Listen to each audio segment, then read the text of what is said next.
Ever since we started using this, and I've talked to people about it on the phone a few times, and now I'm getting served up StreamYard ads like all the time. Right? Yeah. So let me know if you know we're live. I don't know how many people are watching. That's the wild thing about StreamYards. Like, you don't know how many people are actually in here. How many people? Oh wait, yeah, we got 2. It's up in the corner. Oh, there you go. Are you watching? No, I'm not. I'm okay. So we got 2 people in the room. How's it going, everybody? What's up? Oh, Friday live stream at 5:00, man. It's rare that we actually get here at this time, isn't it? Yeah. Well, I was supposed to be here 4 minutes ago. It's okay. Don't worry about it. Barely made it. DJ Play Nice, how's you going, buddy? I am loving, by the way, Mark Shapiro music. How's it going? All right, so we got 3 people in. I'm loving this new StreamYards. By the way, this is not paid advertising, but I don't know what took me so long to actually move over to this style. This is like just the ability, right? Like the ability to do this kind of stuff. Well, even like stuff you were doing on Black Friday, like with the comments, like with what we just saw pop up on the screen, literally as I said that. Just hiding and pointing and laughing. Nice. And I bet the lag is better too. I would think, because before, for those that don't know, before we were at one point we were doing the audio through Clean Feed and the video through Discord, and there was always sync issues.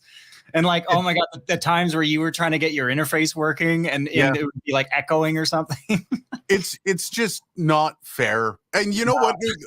This is $20 a month. You get the deal. I think I got the Black Friday deal where it was like 40% or 30% off if you purchase the year. This isn't something like, if you're not making money at it. No. Yeah.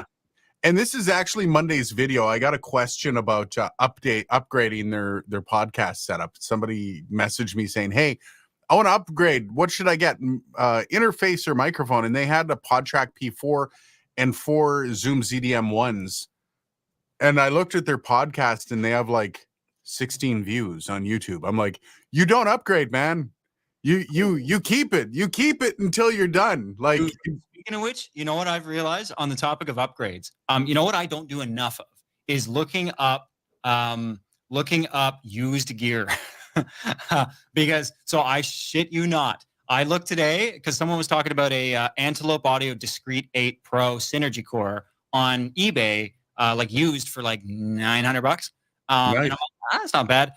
Antelope Orion 32 Plus 3rd Gen, $995 US. Wow. Basically mint. Now the guy won't ship to Canada, but I'm trying to schmooze him. I'm trying to be like, if I add $400 to the bid, can you know? It shouldn't cost $400 to ship it. You know what you do is you just like he won't. Like his thing says like they don't ship outside continental US, but I'm trying to schmooze a little. Where is he in the US? Florida. Oh shit. Like if it's like New York, I'm like, dude, road trip. Come on. Yeah, really. Like we can do a road trip, dude. Bloody Cactus, it really looks and sounds so much better than your old way of doing this. You know what the worst part is I'm an audio based YouTube channel and I can't get this right. And this is the hardest thing to do. Like streaming's an art form.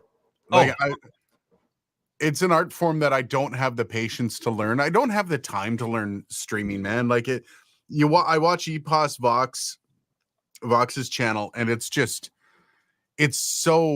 so much involved in like playing with OBS and all that.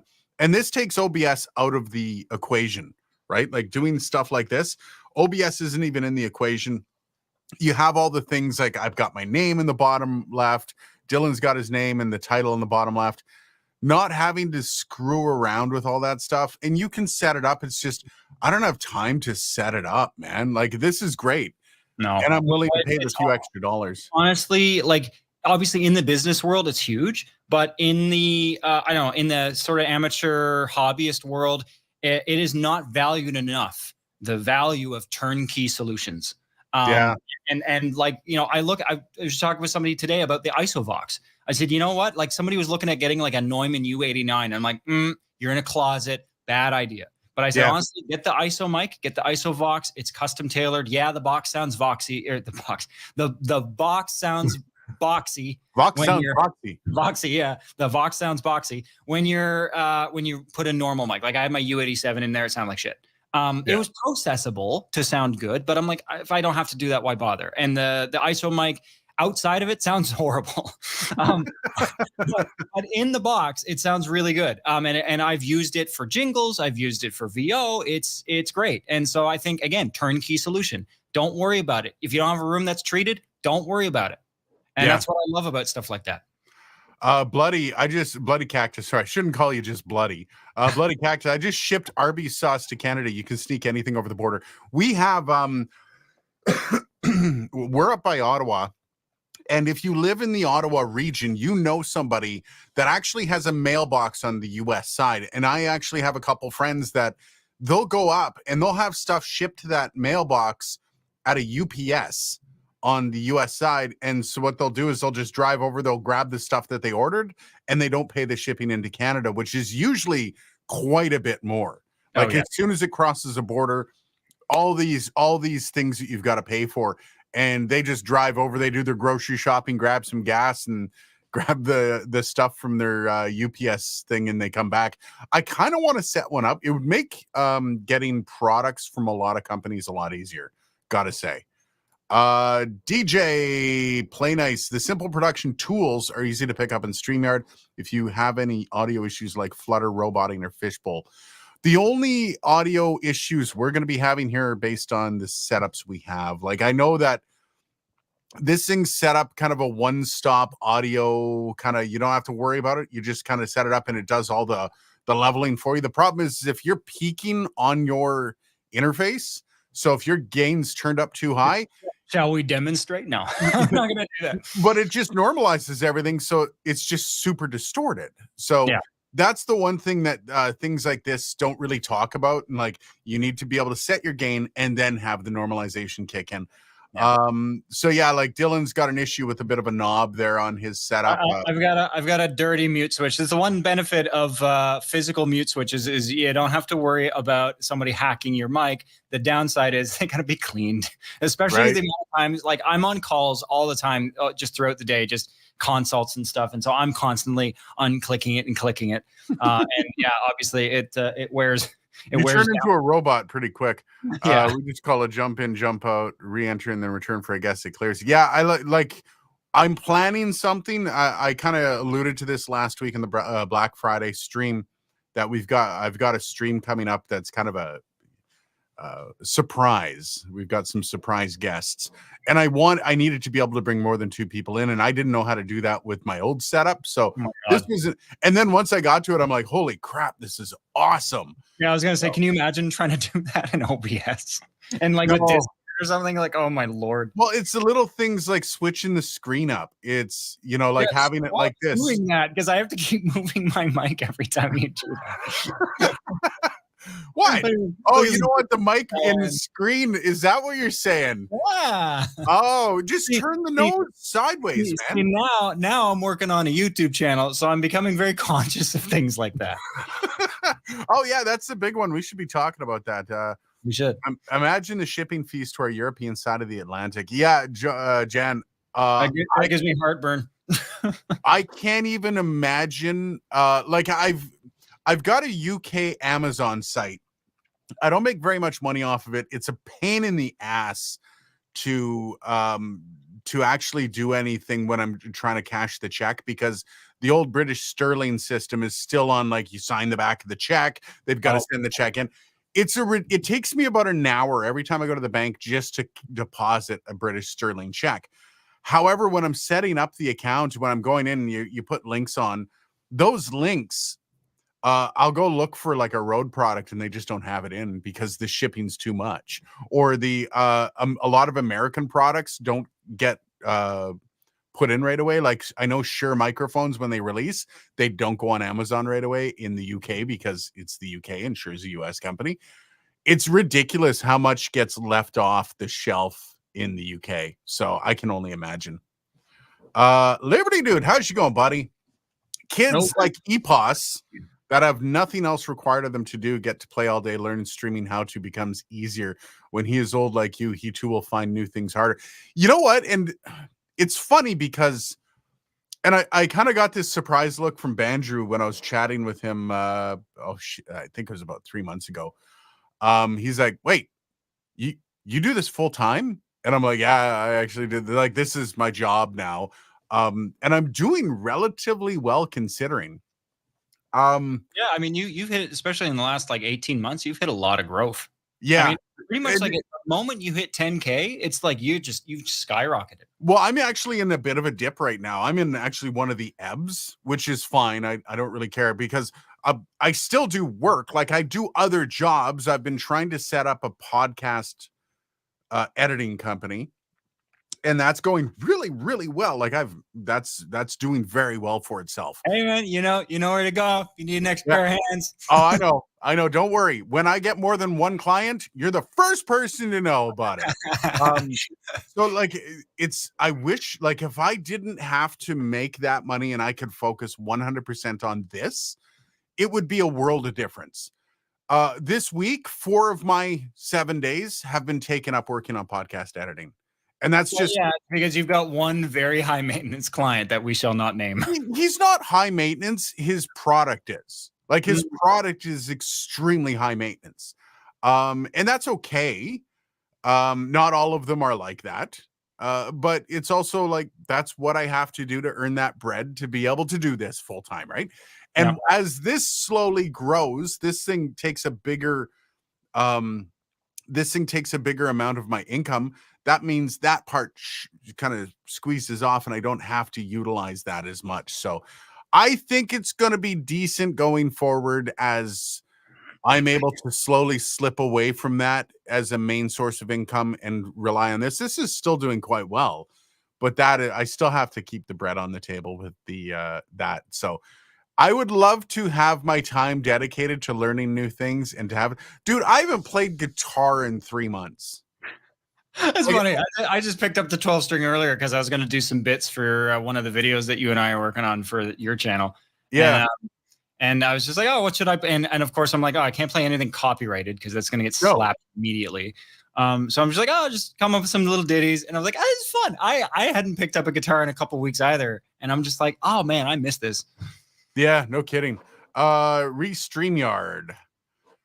When doing the mic set volume for each guest, the blowout issue, does it have no effect or not enough adjusting that setting? I don't know. Like I haven't really set, like I know how to set, I know when I'm peaking on my device.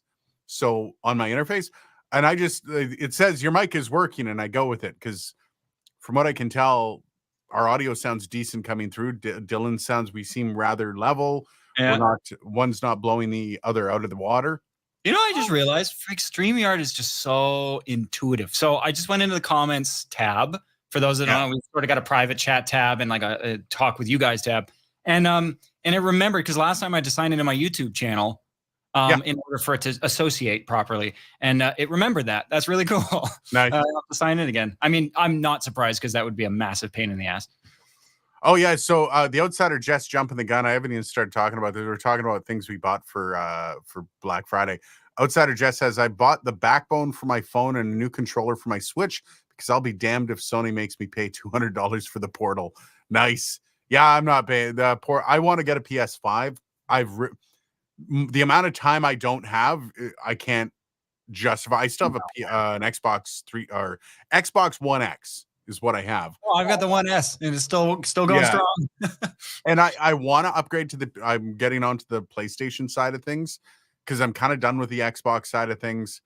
A lot of people on there that I'm just, I don't want to be a part of anymore. So I am curious, Aiden, because you and I are both in very cohesive relationships, we'll say.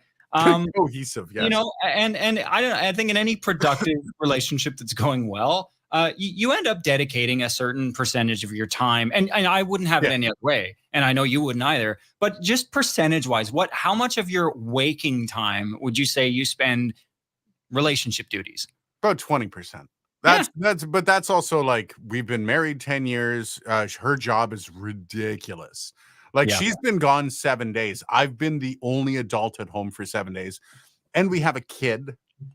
So like, even though you're like, when you call relationship time for parents tends to be family time, which is different. Yep.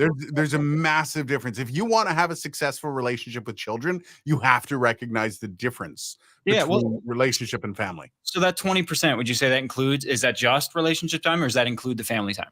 That's just relationship time. Family time is, That's yeah. yeah, okay, that makes sense because I'm like, I probably about the same for the relationship time, but obviously I don't have the added maintenance of a family to upkeep for the time being. So, Yeah, yeah, it's I tough, mean, right? Like, because the family time is everything else. but when you're running a business, you've got to factor that stuff into your overall time equation, and some Yeah, people don't think about that. Like there is a certain time luxury that comes with being single. And again, I'm not complaining. I love the time that I spend with my partner yeah. and would not have it any other way. But when you've got business stuff to do, sometimes you've got to push and pull a little bit with those numbers.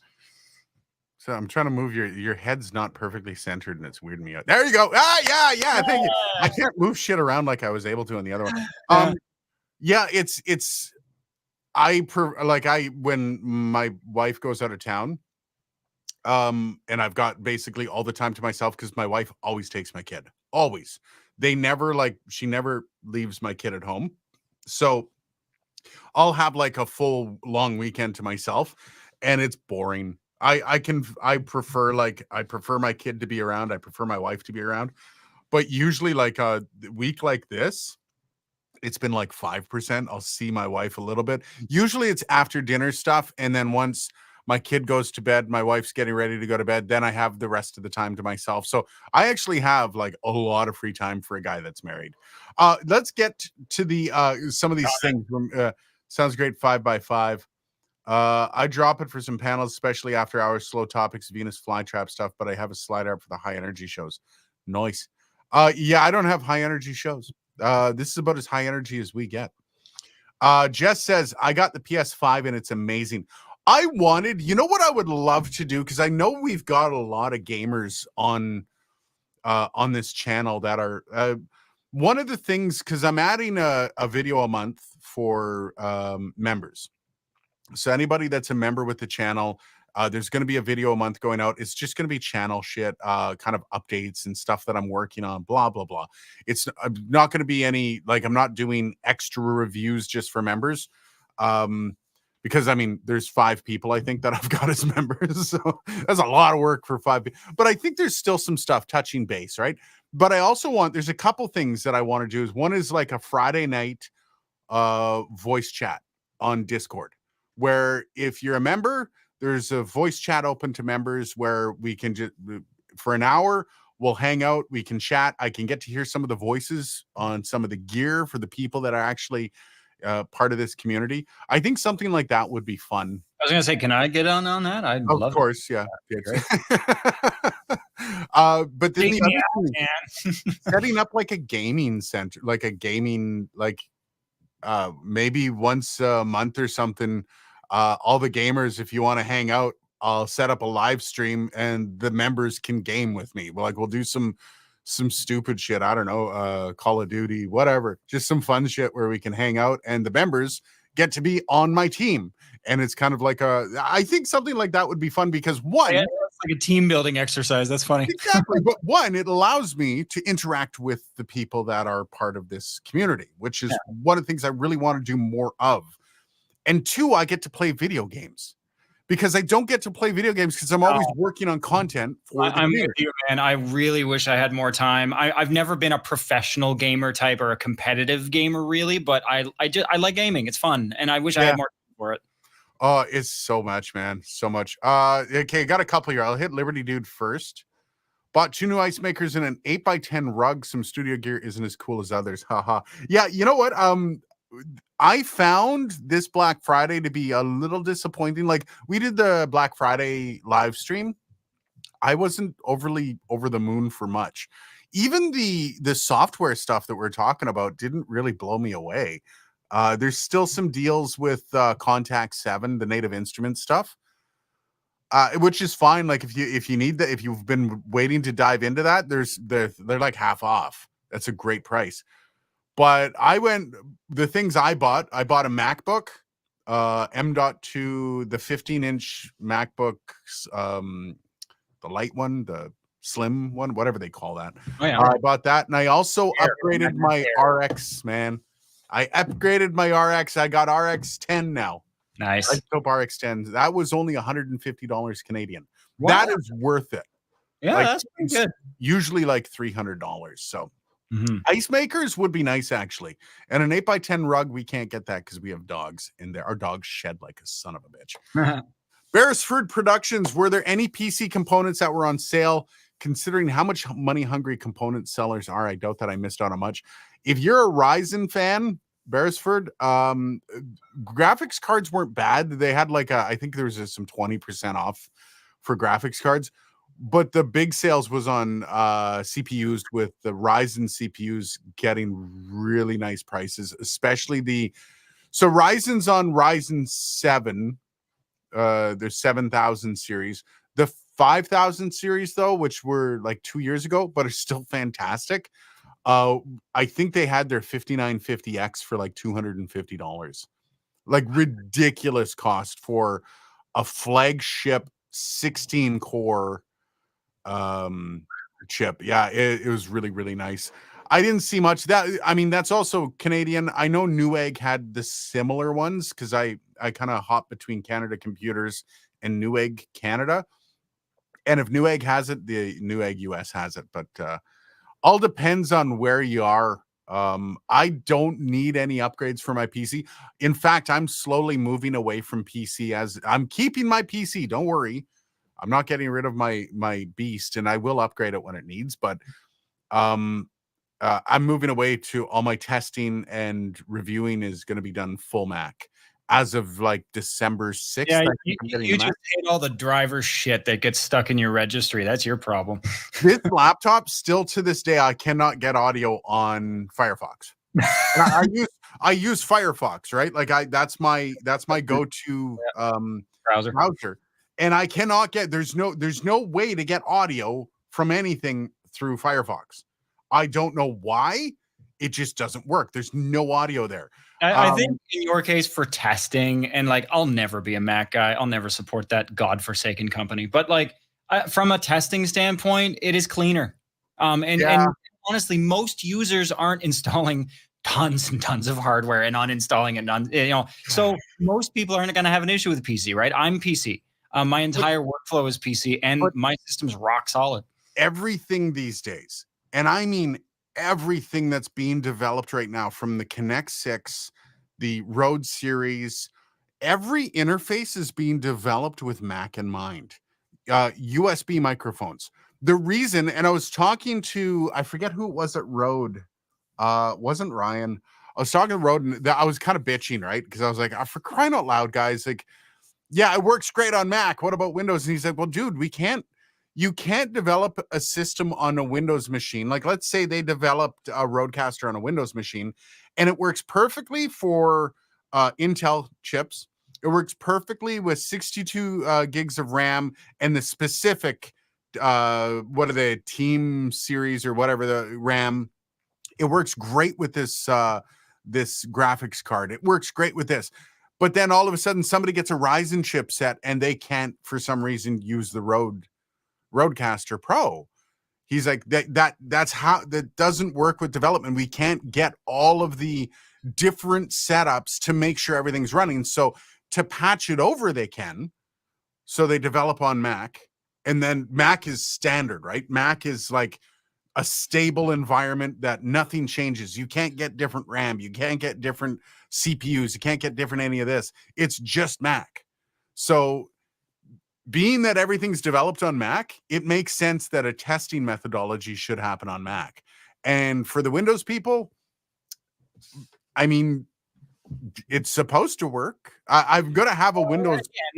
When you design, and again, I come to Windows in the same way that you came to Windows, as a technical person. I am a technical person first, creative person second. Macs are for creative people. Macs are for people that are not necessarily tech savvy, that just want it to work, right? That don't want to fiddle around. But generally, when you're designing a PC, when you're designing a bench to do something on, you look up the requirements of the things that you want to use it for. And so, for example, in my case, this is an Intel machine.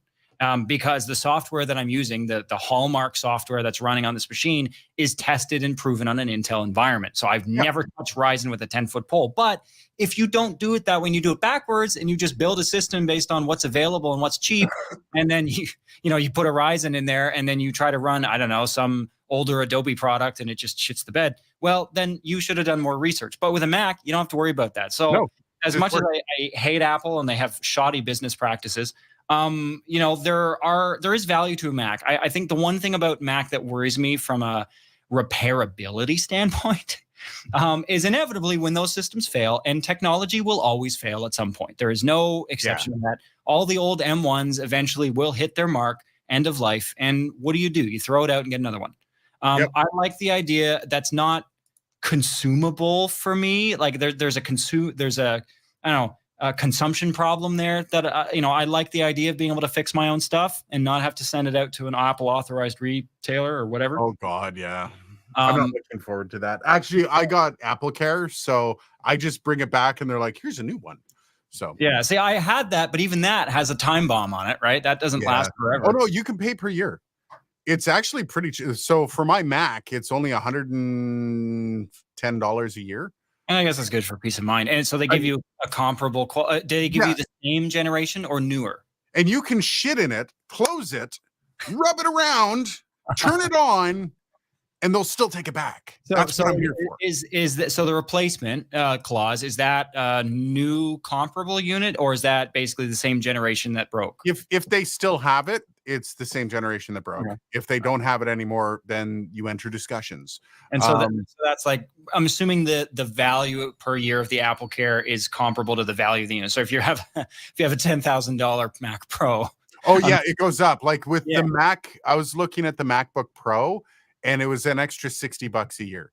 But whatever. We're getting behind here. Shrimp's in the room. Hey, Shrimp. Shrimp bought himself a motherfucking boom arm. Good for you, buddy. Nice, buddy. Liberty Dude, not speaking from experience, but I think Apple hit it out of the park with the M chip line, makes video editing and unloading effortless. Oh my God. Editing on the Mac Mini is one, I'm using Final Cut Pro, which is meant for Macs, right? And I love the Final Cut Pro setup. I like Premiere Pro. It's very, very intuitive for things, but it's intuitive in a way that everything is obvious. However, it's less steps to do everything else on the Final Cut Pro. Like Final Cut Pro is just like, when you're doing stuff like I'm doing, I'm not making movies. I'm not doing anything like that. I'm doing simple videos of reviews. Oh my God, Final Cut Pro is amazing. No, and even like, I as we sort of alluded to, I've been rigging this room up for video work for the last couple of days, and I even said to you, I was like, this PC is very capable, but I'm putting too many eggs in its basket. If this video stuff becomes sustainable and I can afford to drop, $4,000 on a computer that's going to last me 5 years, then I would love to use a Mac as a workstation, not have to worry about it, because quite frankly, I'm an audio technician. I don't want to fuss around with video shit. Yeah. And so the Mac makes that easy. I won't lie. And that's why I got the Mac Mini. That's the workstation. I don't do anything else on it. I literally turn it on to edit video, and then I turn it back off again, and I move on to my Windows experience. Liberty Dude says, Dylan, join the consumer revolution, buy a Mac and stay in line. No. I'm somewhere between the two, but holy balls, do I hate Mac. I hate not knowing how things work on at least a basic level. Once Mac has a bit of a learning curve, but once you're in, it's fine. Like, you know what, Aiden? A great comparison, I think, is something like, the AudioFuse Studio versus like an Antelope Orion, right? Yeah. What you get with PCs, you get flexibility. You get customizability. You can get under the hood easily, and you can tweak, and you can really get everything working the way you want. But what you get in flexibility, you sacrifice in simplicity. That's always been the case, right? SSL has been known for their routing. Their consoles are hella complicated. If you've never used an SSL board, you have never seen so many buttons on a channel strip. I guarantee it. Incredible. But with a Mac, again, set it and forget it. Yeah. That's the beauty of the Mac universe. So if you're just creative and you don't want to fuss around with bullshit, Mac is the way to go. And there are certain things you can still play around with in settings, but not really. I got to say, a Jam Pro sound. I spent nothing on software or plugins this year. I did upgrade to a larger system drive. That's nice. I did the same thing. I got me a 4 terabyte and Nice. finally installed the SSL complete bundle via my Slate All Access account. Oh, those all access accounts. Those are the like the $20 a month ones. Oh no, the Slate All Access was the one that they were asking us about. I never heard back. Hey, actually, Aiden, I've got a line to their distributor in Canada, so I might link you up with a guy that can A, get you discounted SSL stuff, and B, has a direct line to the manufacturer. Yeah, that was a recent development. I have a coworker that's linked up with their Canada distro. They're the ones I've been trying to get a hold of for a while. Oh my God, they're difficult. Them and what's the other company? All right, I'll do some schmoozing and I'll see what I can do. Yeah, do what you can. Beresford, the laptop I'm using is at least 10 years old. Dude, you know what? And I noticed this in a lot of studios. If it works, like I was in a studio 2 months ago that still had XP because it still works. It's still like I've been in recording studios still on Vista. At the end of the day, what is important in a recording studio, because it's mission critical. So what's important is not the latest and greatest. What is important is something that is stable. And so when I've even, in my case, I've got a red button, and that red button is a hard drive that's got the vanilla image of this system with everything configured, no, big data installed, just programs and settings. And if I have an issue, boom, roll back to the image. And I'll have to update a few programs, but just to get me back up and running, I don't give a shit, honestly. I'm just checking this. Okay. All right. Just getting all these things coming on my phone. Shrimp Max, a money sinkhole, feeding on the complacent ignorance of those who refuse to learn mechanics. Yeah. Truer words were never spoken. But they're all rich, okay? Fuck you, Tim Cook. Yeah. Complacent, ignorant, rich people. How's that? You know what? I just like Mac for what I'm doing. Like you can't get Final Cut Pro on a PC, and Final Cut Pro destroys Premiere Pro for doing YouTube. Like if you're doing YouTube, anybody out there, if you get a YouTube channel and you're doing it, for the love of God, just get Final Cut Pro. Honestly, the funny thing is, years ago, and you probably did this at some point in your life too, Aiden. I think everyone who is a computer science nerd probably did. Is I made a Hackintosh, and it was more stable than my PC was. A Hackintosh, I would if I had the time. Like I was going to rebuild another computer and turn the current one. The problem is the architecture now. That M1 architecture has screwed up any new OSs. You have to like actually back up into the older OSs for that if you want. They've literally turned smart. That's smart. Yeah, with that ARM architecture, they've basically turned it into, well, go ahead, do a Hackintosh that's 6 years old. Go ahead. Yeah, try it. We dare you. This is Jam Pro sound. I've hoped for better deals on room correction tools, but no dice. We should have been looking into that on Black Friday. Good, because I mean that's stuff, right? Like one thing that we always talk about on the channel is treat your bloody rooms, and so that should have been. We should have made a list of different categories to rip through. Actually, next year. I think that's something that, like, I'm hitting that hammer a little bit more now. Is people keep asking me what they want, what they should spend their money on. And everybody's constantly got this push to like, what's the new mic? Okay, my wife is actually calling me. This might be actually so Dylan, take it. Yeah, I'll take it. So it's like, what should people spend their money on? Honestly, if you've got a decent mic, I had somebody today that was talking about VO, and they're making a decent amount of money doing voiceover. And, they've got an SM7B. And I'm looking at doing a video series on how to properly process an SM7B to not sound like shit. And I think the mic is good. The mic is important, but it's not as important. I think finding ways to treat and set up your space is more valuable, right? Because you can get a Neumann U89i, and if your room isn't treated, like this room I'm in right now, this is not a treated room. Full disclosure, there's a little bit of just kind of makeshift treatment, but I'm in an apartment. I can't get too invasive. And so I look at mics with a lot of good off-axis rejection, like the RE27, like the SM7B for voiceover. And then I've got like, some condenser mics that I use for instrument work, which it's not critical for treatment to it's not critical for treatment to be pristine when you're doing instrument work. You can have some sort of artistic room noise, so to speak, and that's fine. You can make it work. Or worst comes to worst, I'll just run it through. I'll run it through Descript or something. Actually, I should try that. I've never run through an instrument through Studio Sound before. Rama's tree with heavy diffusion and placement has been tweaked. Oh, nice. Yeah. Placement is a big deal too. In this case, like I'm setting up a sort of an A-roll talking head position in the room, and I've got a pencil mic that I'm using as a makeshift shotgun. I haven't checked the audio quality yet. I don't know what it's going to sound like. But I don't normally, the middle of the room is not the sweet spot. I'm away from the walls. I'm away from all the boundaries, which I like. But as far as it's the best sounding part of the room, no, it's not. And so, yeah, mic placement and voiceover placement where you are actually doing the reading in your room is hugely important. It's not talked about enough. Let's see what else we're talking about here. But yeah, I mean, looking into you'll hear two big companies when it comes to treatment. You'll hear Auralex and Prime Acoustic. In the studio space, those are the big daddies. Those are the guys that if you're looking for an absorption kit, everything good? My wife got pulled over and she didn't have her license on her. What?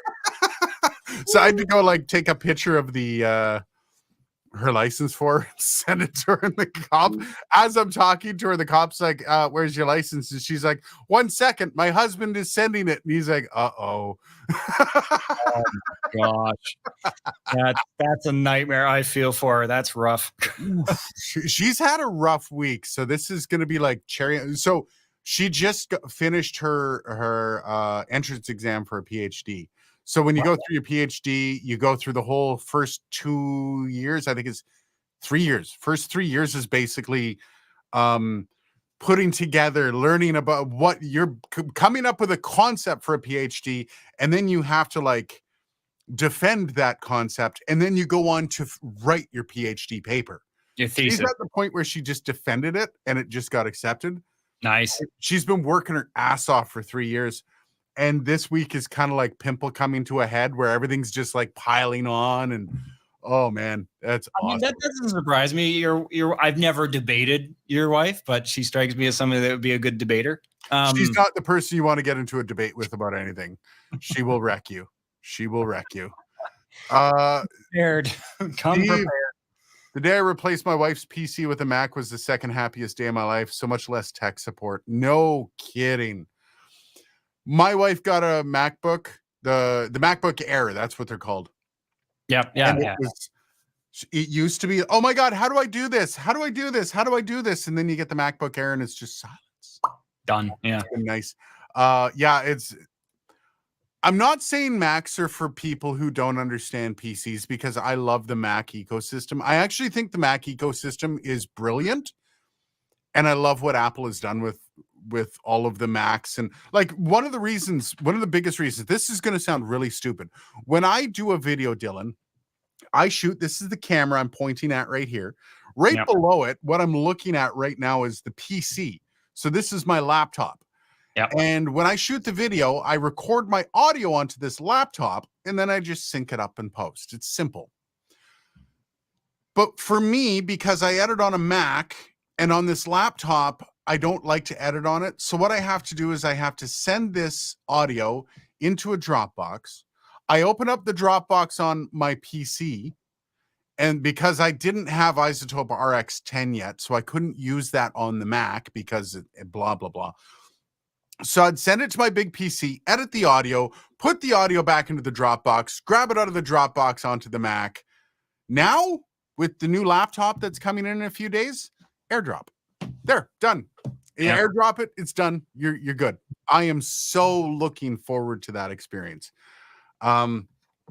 It's probably going to save like 30 seconds a day out of my time. I love Liberty, dude. Am I hearing Dylan say a Mac is like a bass while a PC is like a guitar? Yes, that is exactly what you're saying.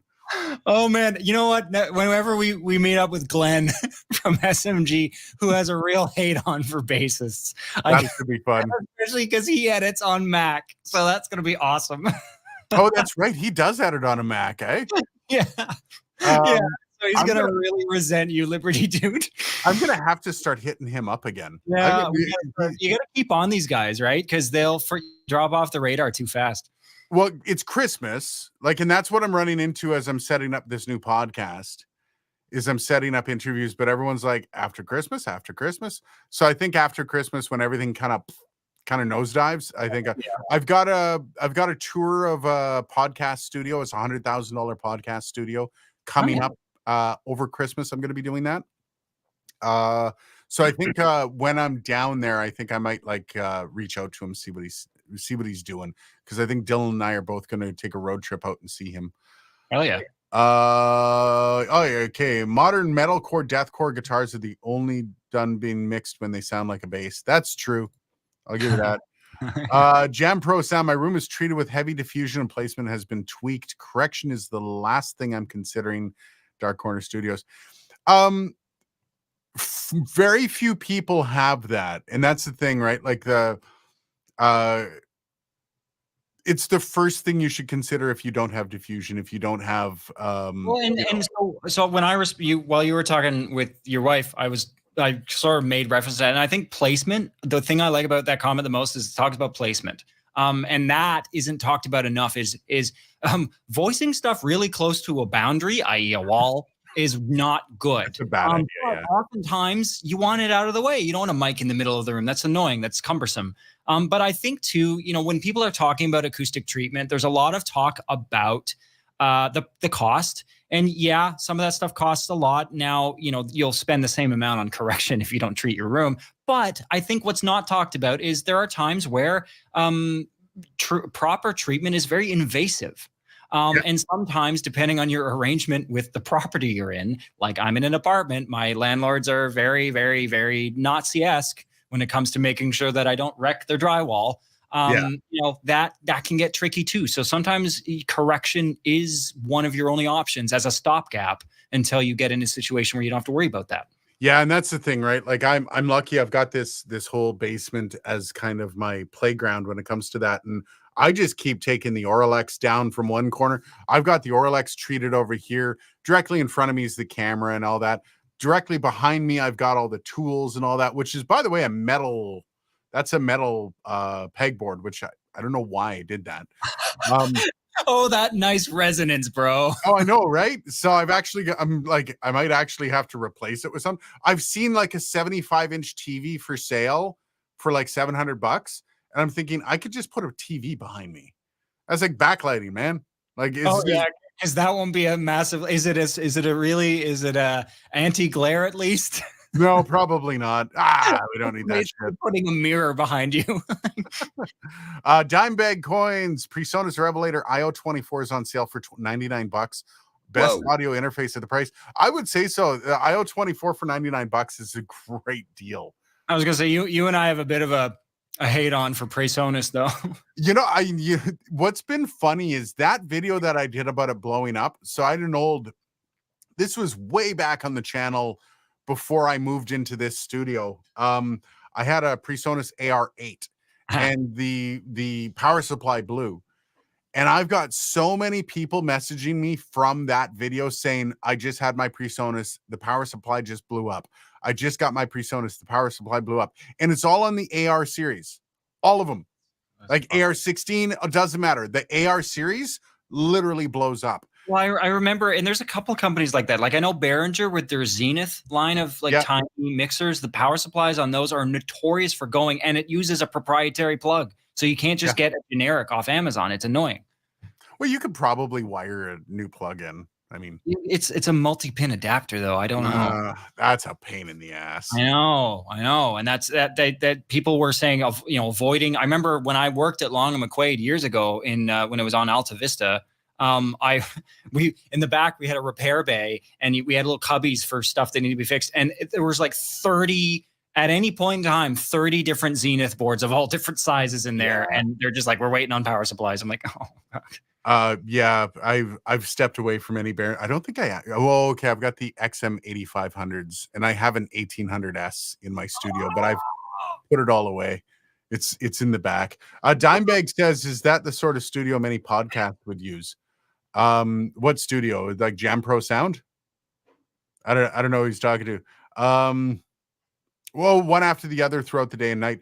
One of the goals I've always had for Dark Corner Studios was to set up an actual studio You and that I was gonna say, you and I have been talking about that for years. just set up a full studio with a music studio, full on music studio, whole thing. And then on the second part would be a YouTube studio and also a podcast studio. YouTubers could come through and rent it out. I would use it for myself, obviously. And the podcast studio would be rentable. All with the gear that you need. Rodecaster Pros, everything's bolted down, cameras everywhere. You don't have to worry about anything. I would love to be able to do that.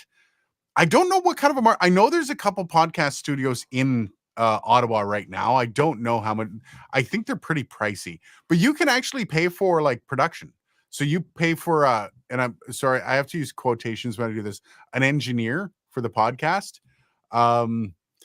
which it's probably somebody who just got out of the audio program, or a production program. We laugh, but like I would say for somebody that wants to get into audio, like there's a lot of actually really good producers that I know, not music producers, but like podcast content producers that cut their teeth on editing like 3-hour long podcasts. Because one thing that you get, I think, and you know this, editing podcasts is you get the speed. You get the speed with some of that stuff up. Yeah. And speed when time is money because you're paid per deliverable, speed is huge. Oh yeah, big time. This is Dimebag says still better than a rookie. Very true. The problem is, so let me get to one. First, he says, I have a 1204 Behringer Xenix, still works. Was thinking how a commercial podcasting YouTube. Yes, thinking just like you. Yeah, the idea of a commercial podcasting YouTube studio has been done before. I think it would be a lot of fun. I've thought about using. This is my basement though, so I can't really use this. But because I'm branching off and I'm going back into podcasting, getting my podcast back up and running, I've thought about like, if this gets to a certain point, I'm renting some office space and I'm creating a podcast studio that is going to be Dark Corner Studios too. But with the rookie thing, when you set up a podcast studio for people to come in and record their podcast, you're preying on the people that don't make money on their podcast. And these are people that are coming into a podcast studio with the ideology that the sound quality is going to be what makes their podcast pop. And I have a really hard time with that. I think personally, if you are doing a podcast and you're not making money at the podcast, you should be doing your own editing. Again, we've talked about before on the stream. Life is a business, is a time money equation. If you don't have the money, you've got the time to figure out how to do it without paying for anything. And if you don't have the time, you probably have the money. And that's the thing, right? And it's a lot of people I see using those podcast studios are people that think dropping $50 an hour on a podcast recording space and $100 an hour on editing is going to be something that is going to make their podcast big. And it's not. You're just going to be spit shining a turd for most people. You like refine your content, your format before anything else. It is a good, like, I would love to be able to do, like, sure, you can come in. I don't know if I would offer engineering for it, like a podcast production. Still better than a rookie. I would offer it to people that have the money and they just like they're making money on their podcast. They just want the one button approach, right? They want, hey, we're now making $700 a month. Why don't we recycle that in and get proper production? Well, but even you as a YouTuber, you've run into this with editing where you're like, I don't want to edit. You know, I relish the day where I can pay a video editor and never have to look at a video editing program again. You know, and I think that is understated too, is the fact that when you can outsource the things that you don't like doing or the things that you're not the best at to somebody who's great at it, and you can afford to do that, you can spend more time focusing on the things that you actually want to do. You don't have to tell me. I have a second YouTube channel that if I ever get a video editor that's willing to go on a percentage rate with me for the channel, that thing's going to blow off. I've already got 500 I've got over 500 subs on a channel. that I've only put a couple videos out on. I think there's like 12 or 13 videos on it. And it's just because I don't have time. That thing would have been monetized 6 months ago and I would be splitting profits, but my video editor just noped out on me. And I've tried to put a couple more out, but I just don't have time. That's the one thing I don't have time for is editing the videos because they're longer form. Well, and those are very edit heavy. That's a very edit heavy format too. That channel is. It's brutal. Dime wants to know, are those real industry rates? I think usually podcast studios go about the same cost as a regular studio, which is $80 to $90 an hour. That is, if you're going to be getting an audio studio of any kind. I know the studio we did the drum video in, a mic and a drum set that nobody watched, that one costs $85. No, it was $90 an hour for that. And he had he literally set up for podcasts that came in and paid $90 an hour to do their podcast in there because it sounds great, right? You can set up some mics and it sounds great. If you want an engineer, you're looking minimum $100 an hour for an engineer. And what I will say is if you are a freelance technical person, like an engineer or a producer, and you do yourself a favor and start developing relationships with some of these studios, because facilities, you'll get producer rates. And so in my case, I worked with a studio in the West End of Ottawa for years, and their rate off the street was $75 an hour.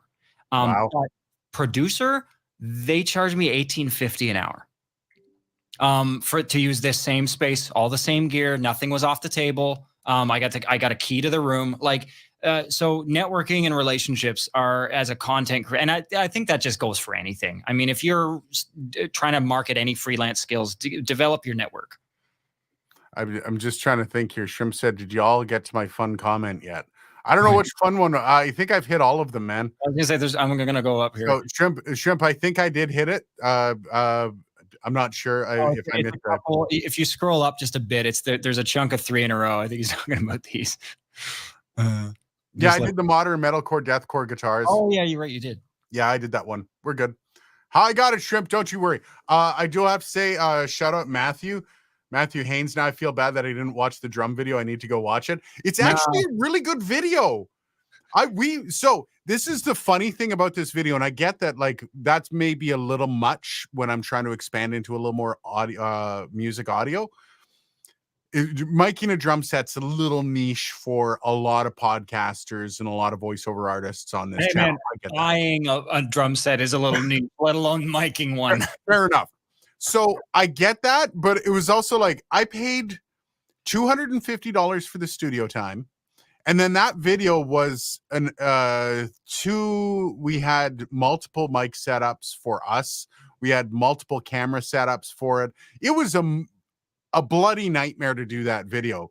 And I drop it so freaking proud. And I'm like, this is awesome. And it's 10 out of 10. And by 10 out of 10, I mean 10 out of 10 by a mile.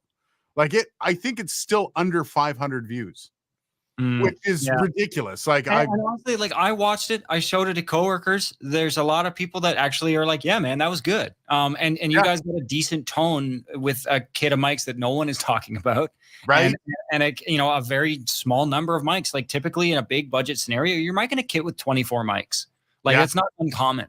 And so, I mean, for anyone who's interested, shameless plug, for anyone who's interested to know how the hell you mic up a multi-piece drum kit, hit it up.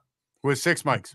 And that was kind of, you can do the 3 mic setup, and we were going to do that. With a portable recorder, no less. We did that with the Zoom. Yeah, we didn't even use the gear in this massive multi-million-dollar studio. We used our own little shit, right? And I was going to do a video about miking a drum set with a Zoom. That was going to be the next one. I was going to do how to mic a drum set with 3 mics, which is, I forget the guy that there's a jazz producer that's really keen on that. I forget his name. So I was going to do that, but as soon as that video shit the bed, I'm I guess we're not doing more drum videos. So now I'm oh God, man. Well, again, it's sent me a lot of mics for that video. It's like you and I did the Hurt video, and I dumped a ton of time into mixing that. Speaking of which, I still want to get that on Spotify just for shits. That's actually doing quite well still, eh? Is it? Well, it's a music video and it's a fun song. So I feel like that's the kind of thing that's kind of evergreen. People go back and listen to it. Let me look at it here. That's sitting at 9,300 views. So it's almost at 10,000. 10K, not bad. And that's something that like over time will continue to build. Jam Pro Sound says, I think any issues working against new engineers and many with experience is an aversion to reading gear and software manuals. All of this is easier if you absorb the manuals first. I hear you, man. I've gotten better at it since I've started doing this channel, because so many times I've like gotten irritated with equipment that companies have sent me. And all it would have taken is me just reading, oh, I'm doing it wrong. Okay. You know what's funny? There is a certain tier of gear that they're like, okay, if you're buying this and you don't know what you're doing, you're stupid. And I'll give you a good example of that. So, next to my big toe right now, I've got a Neve 1073 ZPA in my rack. I got that. You know what it came with? A power cable. Not a single shred of paperwork. Not even like a manual that says don't. And by the way, you touch the underside of this thing when it's on, you'll burn your hand. Yeah. It is hot. And it's not even tube; it's all solid state. There's Neve, any of those big, crazy, high-end audio, they are assuming like you buy this, you know exactly what you're doing. No, you should actually. And if you don't, you probably shouldn't buy this. Wheatstone does the same thing. There's no like manual for Wheatstone. No, it's funny because Wheatstone, like I've got this Vorsis, which is a Wheatstone sub brand. This M2 also beside me, like two. It's kind of funny that it's two rack spaces up from the Neve. It's like polar opposites. But like the Wheatstone, trying to get the program off the website, it's like everything with that piece is pulling teeth. Once you get it set up, it's great. And right now my RE27 is running through it actually. But like, my God, it's not for the faint of heart. Any WheatNet stuff, even Axia, which is the competing, for anyone that's not in broadcast, it's the competing system for Wheatstone. Same thing. Like you better be an engineer and you better know config if you're getting this stuff. Yeah, no kidding. All right, so let's catch up here. We've missed a lot. Gear Junkie, didn't buy shit. Same stuff at fake ass sale prices. Agreed. There's one that pissed me off beyond all the sit stand desk, the Magnus Pro, $150 off. Now only $1,118. It goes for $1,118. It reminds me of when Nordstrom at Rideau in Ottawa was closing and they had their big closing sale. God. And then they had like I saw an $1,100 jacket that was 2% off. And I'm like, fuck you. That's just insulting. That's just insulting, man. Come on. Rick on Mike, in my experience, 90% of people I know would do fine with a Chromebook. All they do is Facebook, Google Docs, and YouTube. I wish I could get by in a Chromebook. Yeah, same. Life would be so much simpler. I can't. The shrimp. Okay, so Liberty Dude, we're catching up here. Successful podcasts. Ooh, let's see. Seem to have three things in common: interesting content, great human connection, networking, and hosts with relatable personalities. So to me, developing those beat audio quality. Liberty Dude, you're actually really close on a couple things. Money shot. What's this? No, what Liberty Dude just said. Yeah. Like there's so much truth in all of that. Good on you. And it's interesting because, how do I put this? Your personality, so great, interesting content. Yes, that's number one. Your content has to be number one. Great human connection and networking and hosts with relatable personalities. I don't know if that's necessary these days. Quirky people, and I say that like, I don't say that to insult anybody, but people with quirky personalities seem to have a level playing field with people that are in broadcast that have that. Look at someone like Julian Krause, right? Julian Krause, in terms of like smart guy, I am never ever going to take that away. But in terms of delivery, he is also like bilingual.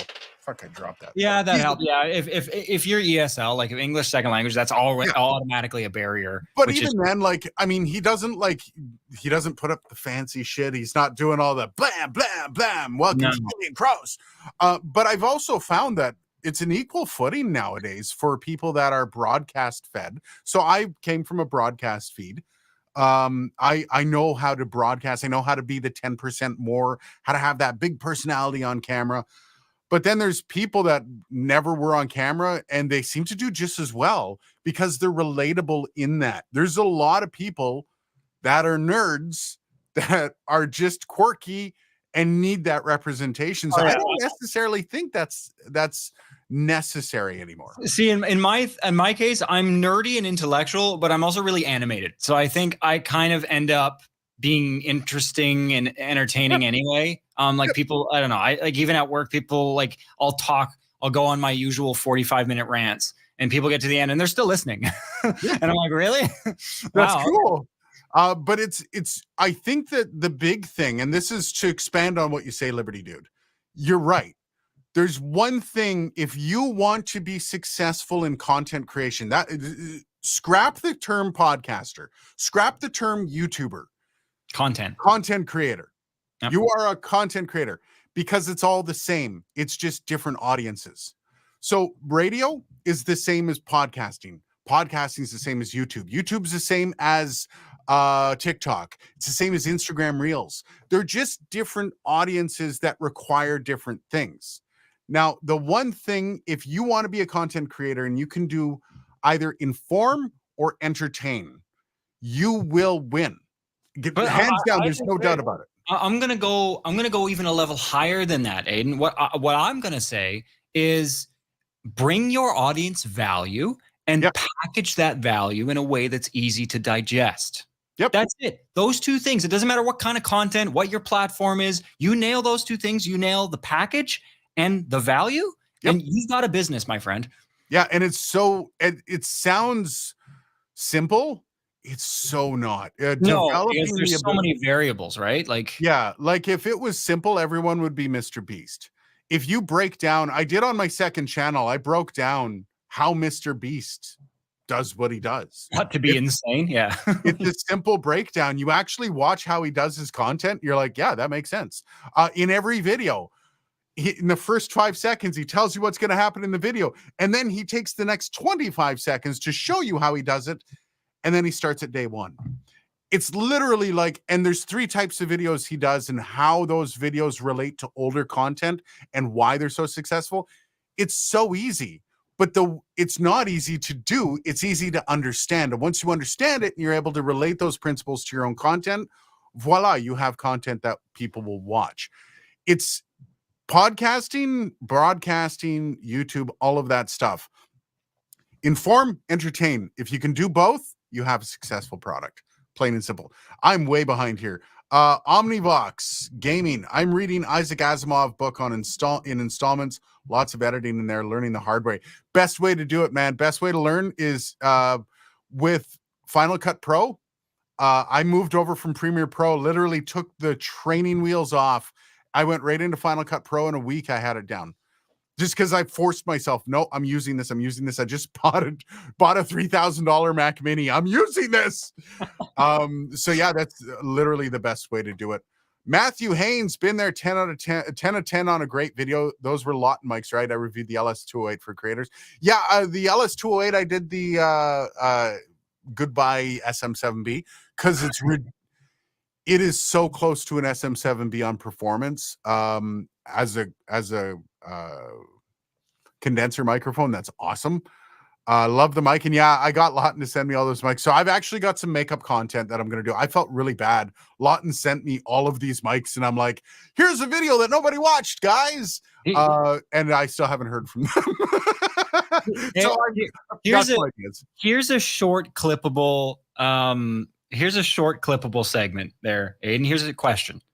Do you think, in your professional opinion, that the SM7B has reached the end of its life cycle? No, really? No. I'm surprised because it seems, and I feel bad for it. It's an amazing mic. It's my daily driver. Let me fill this out. I think the $500 SM7B has reached the end of its life cycle. I think a $300 SM7B is perfectly suited in the environment. There's so much hype around the microphone that they can charge you $1,000 and you'll pay it. Yeah. And that's disappointing. Like the Lawton Audio LS208 is more expensive, but I would rather have an SM58 than an SM7B.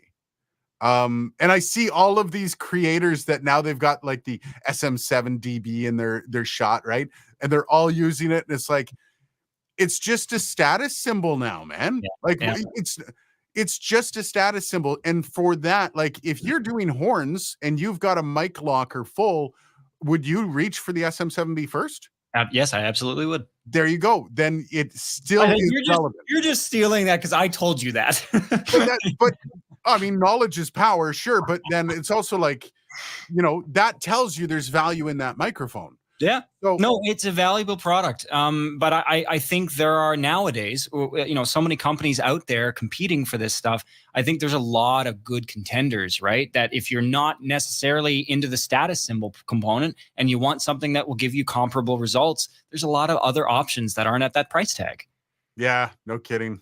Gear Junkie SM57 Black Friday sale down from $229 to $99. Why the hell is the SM57 at $229? That makes no sense. That's incredible. Get the fuck out. Oh, he was talking about how like that's the sale, quote unquote. That's bullshit. But the $500 guitar market was trying to blow out stale stock past. Yeah, guitar markets. I don't even touch guitars. And apparently desks, because I really want a sit stand desk. Some people are naturally extra and that works out on camera. I'm not. I'm extra, but not in this way. Like when I'm talking on video, I can naturally attain the 10% now because I've been working in broadcasting for long enough. Also, thank you for the plug link there, Dimebag. Saw that. Oh yeah, I appreciate that, man. That is the video, and yes, it is actually one of my favorite videos we did this year. Quirky in today's world is more relatable than it used to be. You know what? I think it's always been relatable. It's just people were afraid to relate. People denied it, right? People denied that people are inherently weird. I've always stood by that. People are weird. Everybody is weird. It's like 22 Jump Street when they go back to school and he's like, "No, man, you only use one strap on the shoulder." And he's like, "No, dude, you put both straps on the backpack." That's and then he walks in and everyone's got both the backpack straps on. I went to high school when that used to be a thing. If you put both backpack straps on, you got your ass kicked. Oh yeah, you were a nerd. Yeah, same. Yeah, even when I was in high school, that was a thing, and I was in high school like 15 years after you were. And nowadays, it's like it's not that it's become cool to be a nerd. Don't take it that way. It's cool to just be yourself. Yeah, just be yourself, and that's okay. Nobody's gonna hold your head underwater. It's cool to be authentic. Yeah.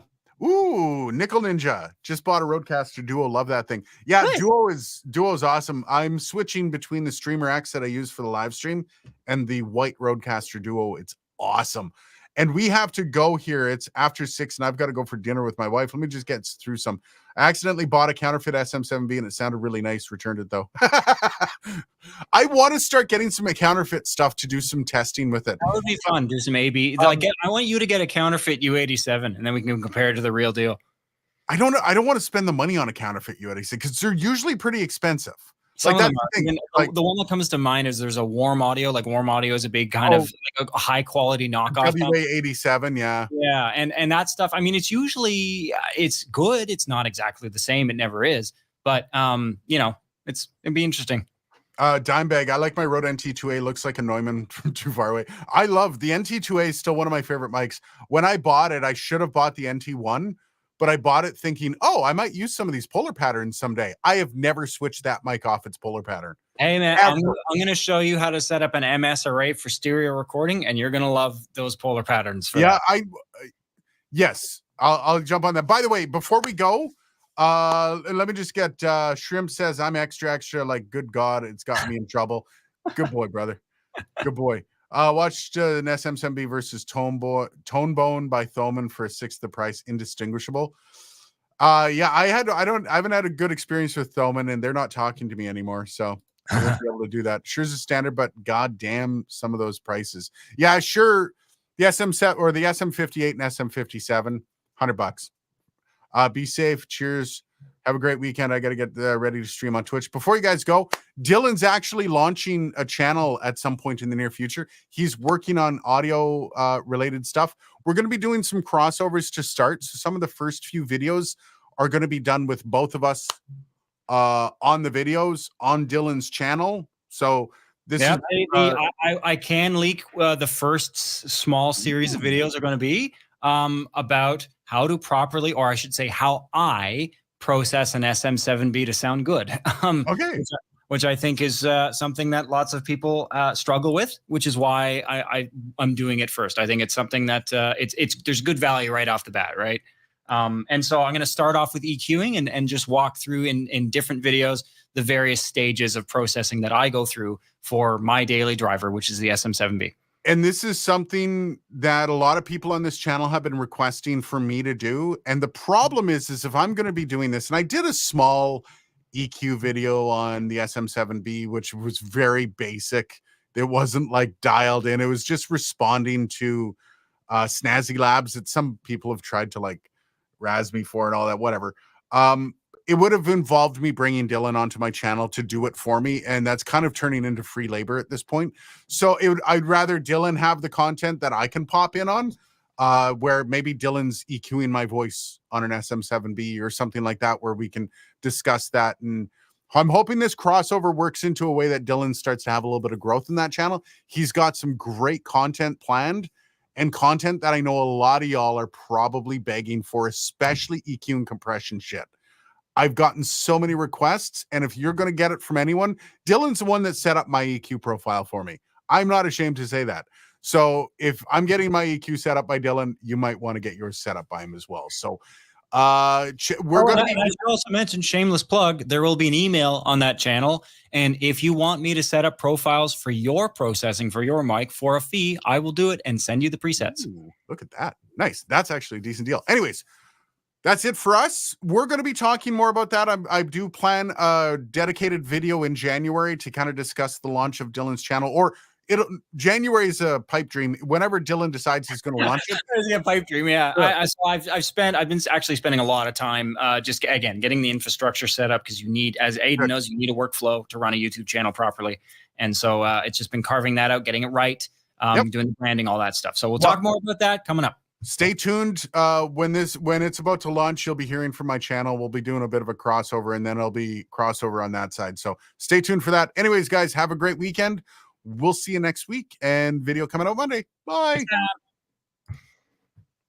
Are we out?